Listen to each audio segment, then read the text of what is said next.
Hello viewers, welcome to our channel Job Journey Tamil.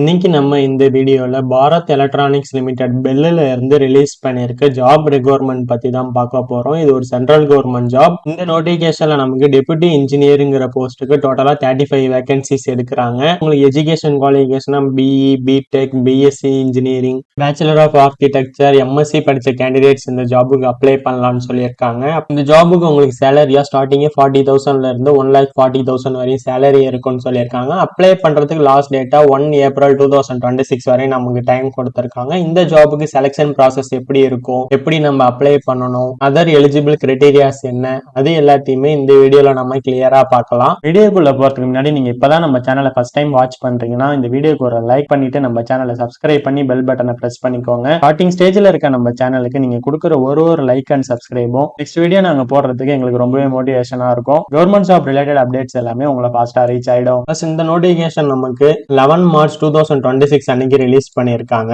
Bharat Electronics Limited ministry of defence கீழ இருந்து அந்த notification நமக்கு release பண்ணியிருக்காங்க. உங்களுக்கு பிளேஸ் ஆஃப் போஸ்டிங் பெங்களூர்ல தான் இருக்கும்னு சொல்லியிருக்காங்க. இந்த ஜாப்ஸ் எல்லாம் உங்களுக்கு பிக்ஸ்டு டென்யூர் பேசஸ்ல தான் இருக்கும்னு சொல்லியிருக்காங்க. உங்களுக்கு டோட்டலா 35 வேகன்சிஸ் கொடுத்திருக்காங்க. இதுல பிக்ஸ்டு டென்யூர் 1க்கு 28 வேகன்சி சொல்லியிருக்காங்க. இதுக்கு எஜுகேஷன் குவாலிஃபிகேஷனா BE, BTech, BSc engineering, civil engineering படிச்ச கேண்டிடேட்ஸ் அப்ளை பண்ணலாம்னு சொல்லியிருக்காங்க. பிக்ஸ்டு டென்யூர் 2க்கு 4 வேகன்சி சொல்லியிருக்காங்க. இதுக்கு பிஇ ஆர்கிடெக்சர் படிச்ச கேண்டிடேட்ஸ் அப்ளை பண்ணலாம்னு சொல்லியிருக்காங்க. பிக்ஸ்டு டென்யூர் 3க்கு எம்எஸ்சி ஹார்டிகல்ச்சர் படிச்ச கேண்டிடேட்ஸ் அப்ளை பண்ணலாம்னு சொல்லியிருக்காங்க. 3 வேகன்சி கொடுத்திருக்காங்க. இது ரிசர்வேஷன்ஸ் வைஸ் ஸ்பிளிட் பண்ணி யூஆருக்கு 16 வேகன்சியும், இடபிள்யூஎஸ்க்கு 3 வேகன்சியும், ஓபிசிக்கு 9 வேகன்சியும், எஸ்சிக்கு 5 வேகன்சியும், எஸ்டிக்கு 2 வேகன்சியும் கொடுத்திருக்காங்க. இந்த எஜுகேஷன் குவாலிஃபிகேஷன்ல நீங்க ஃபர்ஸ்ட் கிளாஸ்ல பாஸ் பண்ணிருக்கணும்னு சொல்லியிருக்காங்க. உங்களுக்கு இந்த ஜாப்ஸ்க்கு சேலரியா 40,000ல இருந்து 1,40,000 வரை இருக்கும்னு சொல்லியிருக்காங்க. பிடபிள்யூடி கேண்டிடேட்ஸ் கவர்மெண்ட் ரூல்ஸ் படி ரிசர்வேஷன்ஸ் இருக்கும்னு சொல்லியிருக்காங்க. நெக்ஸ்ட் உங்களுக்கு இந்த ஜாப்க்கான டென்யூர் கொடுத்திருக்காங்க.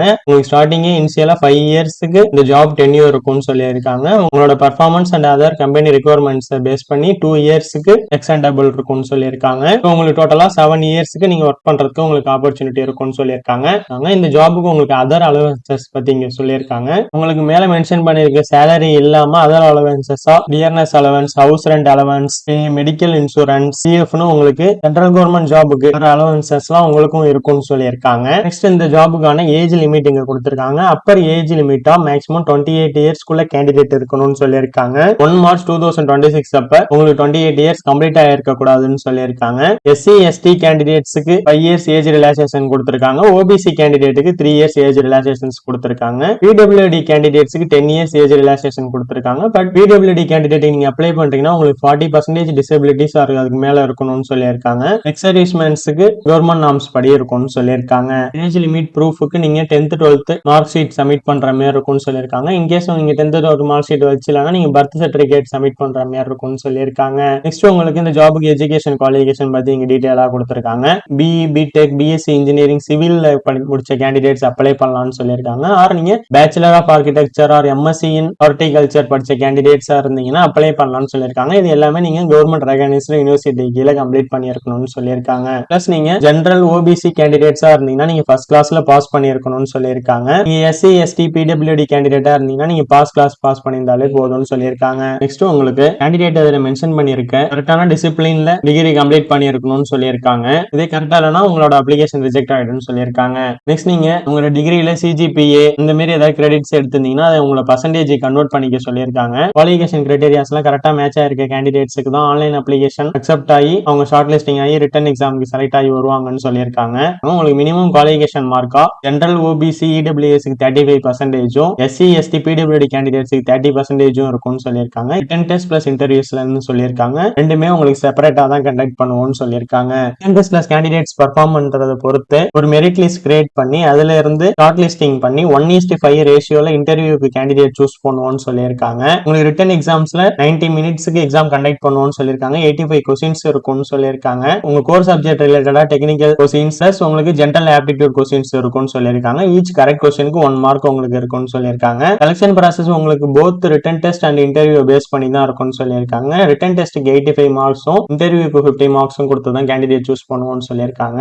கரெக்டா எஜுகேஷன் குவாலிஃபிகேஷன் மேட்ச் ஆன candidates online application form accept பண்ணி உங்களோட பெல் வெப்சைட்ல உங்களோட ரிட்டன் டெஸ்ட்டுக்கான கால் லெட்டர் டவுன்லோட் பண்ணிக்கலாம்னு சொல்லியிருக்காங்க. டவுன்லோட் பண்ண கால் லெட்டரை நீங்க பிரிண்ட் பண்ணி எக்ஸாம் சென்டருக்கு எடுத்துட்டு போய்க்கலாம்னு சொல்லியிருக்காங்க. இமெயில் மூலியமாவோ உங்க போன் நம்பர் மூலியமாவோ உங்களுக்கு கால் லெட்டர் வராதுன்னு சொல்லியிருக்காங்க. நீங்க உங்களோட பெல் வெப்சைட்ல போயிட்டு உங்களோட லாகின் கிரெடென்ஷியலை போட்டு செக் பண்ணி தான் நீங்க டவுன்லோட் பண்ணிக்கணும்னு சொல்லியிருக்காங்க. நெக்ஸ்ட் உங்களுக்கு இந்த எக்ஸாமுக்கான சிலபஸ் இங்க கொடுத்திருக்காங்க. உங்களுக்கு அப்ஜெக்டிவ் டைப்ல தான் கொஸ்டின் இருக்கும்னு சொல்லியிருக்காங்க. உங்களோட கோர் இன்ஜினியரிங் சிலபஸ்ல ஒரு டிகிரி சப்ஜெக்ட்ஸ்ல உங்களுக்கு கொஸ்டின்ஸ் இருக்கும்னு சொல்லியிருக்காங்க. அடிஷனலா உங்களுக்கு general aptitude and reasoning ability questions எல்லாம் இருக்கும்னு சொல்லியிருக்காங்க. உங்களோட இன்ஜினியரிங் டிகிரி குவாலிஃபிகேஷன்ல உள்ள கொஸ்டின்ஸ் நல்லா ப்ரிப்பேர் பண்ணிக்க சொல்லியிருக்காங்க. நெக்ஸ்ட் உங்களுக்கு ரிட்டன் டெஸ்ட்ல ஷார்ட் லிஸ்டிங் ஆன கேண்டிடேட்ஸோட ரிசல்ட்டையும் அவங்களோட பெல் வெப்சைட்ல தான் அப்லோட் பண்ணுவோம்னு சொல்லியிருக்காங்க. அதுல செலக்ட் ஆயிருக்க கேண்டிடேட் தான் ஃபைனல் செலக்ஷன் இன்டர்வியூக்கு அப்பியர் ஆகணும்னு சொல்லியிருக்காங்க. நெக்ஸ்ட் இந்த ஜாபுக்கு நீங்க எப்படி அப்ளை பண்ணணுங்கிறத இங்க கிளியரா எக்ஸ்பிளைன் பண்ணி கொடுத்திருக்காங்க. இந்த அவங்களோட அபிஷியல் வெப்சைட்ல போயிட்டு இந்த அப்ளிகேஷன் ஃபார்ம் ஃபில் பண்ணி சப்மிட் பண்ற மாதிரி இருக்கும்னு சொல்லியிருக்காங்க. அதுல நீங்க அப்ளிகேஷன் ஃபார்ம் ஃபில் பண்றப்போ ஒரு வேலிடான email ID and phone number உங்களுக்கு கொடுக்க சொல்லியிருக்காங்க. உங்களை ஃபர்தரா கால் பண்றதுக்குலாம் உங்களோட இமெயில் ஐடிக்கு தான் கால் பண்ணணும்னு சொல்லியிருக்காங்க. இமெயில் ஐடியை யார்ட்டையும் ஷேர் பண்ணிக்க வேணாம்னு சொல்லியிருக்காங்க. இமெயில் ஐடியில் எந்த சேஞ்சஸும் பண்ண வேணாம்னு சொல்லியிருக்காங்க. இன்கேஸ் அவங்க உங்களை கான்டாக்ட் பண்றப்போ உங்க இமெயில்ல ஏதாவது பவுன்சஸ் இருக்குன்னா அதுக்கு அவங்க ரெஸ்பான்சிபிள் இல்லைன்னு சொல்லியிருக்காங்க. நெக்ஸ்ட் நீங்க application form and payment slip எல்லாம் ஒரு பிரிண்ட் அவுட் பண்ணி வச்சுக்க சொல்லியிருக்காங்க ஃபியூச்சர் ரெஃபரன்ஸுக்கு.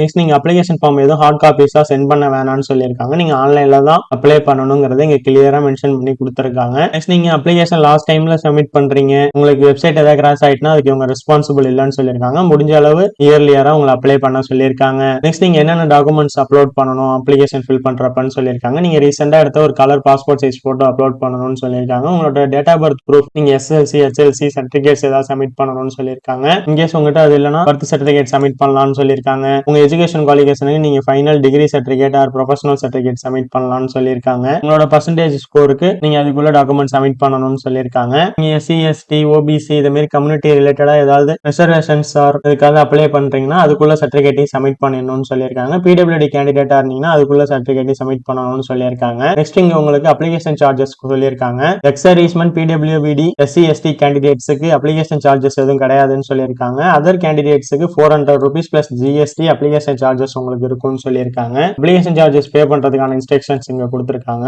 இதுவும் நீங்க ஆன்லைன்ல தான் பே பண்ற மாதிரி இருக்கும்னு சொல்லியிருக்காங்க. எஸ்பிஐ போர்ட்டல் ஓபன் ஆகி அதுல நீங்க பே பண்ற மாதிரி இருக்கும்னு சொல்லியிருக்காங்க. அதுல போயிட்டு நீங்க requirement of fixed tenure engineers for CSCO Bangalore காம்ப்ளெக்ஸ்ங்கிறத கிளிக் பண்ணணும்னு சொல்லியிருக்காங்க. பேமெண்ட் பண்றதுக்கு முன்னாடி அதுல இருக்க டீடைல்ஸ் எல்லாம் கரெக்டா ரீட் பண்ணிக்க சொல்லியிருக்காங்க. உங்களுக்கு பேமெண்ட் பண்ணதுக்கு அப்புறம் ஒரு ஸ்கிரீன்ஷாட் எடுத்துக்க சொல்லியிருக்காங்க. நெக்ஸ்ட் நீங்க பேமெண்ட் பண்ணதுக்கு அப்புறம் எஸ்பிஐ கலெக்ட் ரெஃபரன்ஸ் நம்பரை நீங்க அப்ளிகேஷன் ஃபார்ம்ல ஃபில் பண்ணணும்னு சொல்லியிருக்காங்க. நீங்க பேமெண்ட் பண்ணதுக்கு அப்புறம் இந்த நம்பர் உங்களுக்கு ஜென்ரேட் ஆகும்.